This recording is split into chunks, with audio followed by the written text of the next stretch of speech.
بسم اللہ الرحمن الرحیم۔ السلام علیکم، دس از وقار الحسن ایڈوکیٹ۔ جی دوستو، آج ہم بات کریں گے اگر کسی شخص پر جھوٹی اور بے بنیاد ایف آئی آر درج کرا دی جائے تو وہ شخص اس دوسرے شخص کے خلاف کیا قانونی چارہ جوئی کر سکتا ہے۔ دوستو، ہمارے ہاں یہ ایک غلط پریکٹس بن چکی ہے کہ لوگوں کے خلاف کوئی رنجش کی بنیاد پر، مخالفت کی بنیاد پر وڈیرے لوگ جھوٹی اور فرضی ایف آئی آر کٹوا دیتے ہیں جس کی سزا تقریباً 7 سال ہے۔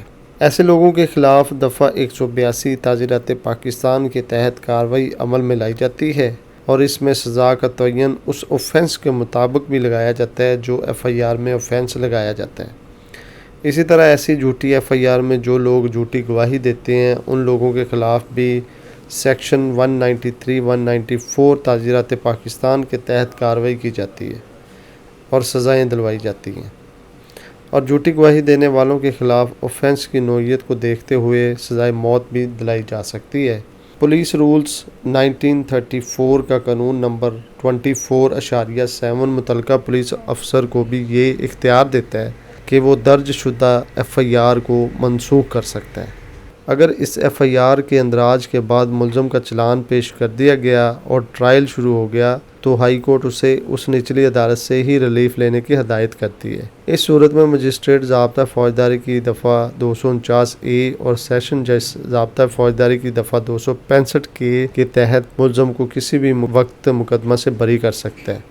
اس کی ایک مثال 2008 میں ہائی کورٹ کے جج جسٹس کاظم علی ملک کے ایک فیصلے سے دوں گا۔ اس کیس میں مخالفین کا آپس میں لین دین کا کوئی مسئلہ تھا۔ ایک فیکٹری کے مالک نے ایک شخص سے تیل خریدا تھا اور ادائیگی نہیں کی تھی۔ یہ دیوانی عدالت کا معاملہ تھا، لیکن مدعی نے پولیس سے ملی بھگت کر کے فیکٹری مالک کے خلاف تعزیرات پاکستان کی دفعہ 406 کے تحت مقدمہ درج کرا دیا۔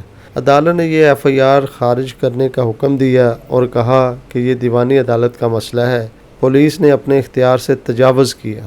نہ صرف یہ بلکہ ایف آئی آر درج کرنے والے تھانہ باغبان پورہ لاہور کے سب انسپکٹر اصغر علی اور تفتیشی سب انسپکٹر عرفان علی کو ریٹ کرنے والے شخص کو 50,000 روپے جرمانہ ادا کرنے کا بھی حکم دیا، اور یہ کیس ہے 2008 YLR 2695۔ اگر ایف آئی آر کے اندراج کے بعد آپ کا چلان متعلقہ عدالت میں پیش نہیں ہوا اور اس پر ٹرائل شروع نہیں ہوا تو آپ آئین کے آرٹیکل 199 اور ضابطہ فوجداری کی دفعہ 561A کے تحت اس ایف آئی آر کے اخراج کے لیے ہائی کورٹ میں رٹ دائر کر سکتے ہیں۔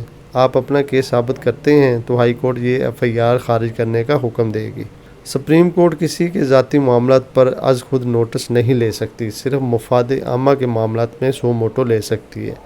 2020 SCMR 153۔ تو ناظرین، یہ تو تھا میرا آج کا ٹاپک۔ میرے چینل کو سبسکرائب کریں اور بیل آئیکن کا بٹن دبائیں تاکہ ہر آنے والی ویڈیو سے آپ مستفید ہو سکیں۔ بہت شکریہ، اللہ حافظ۔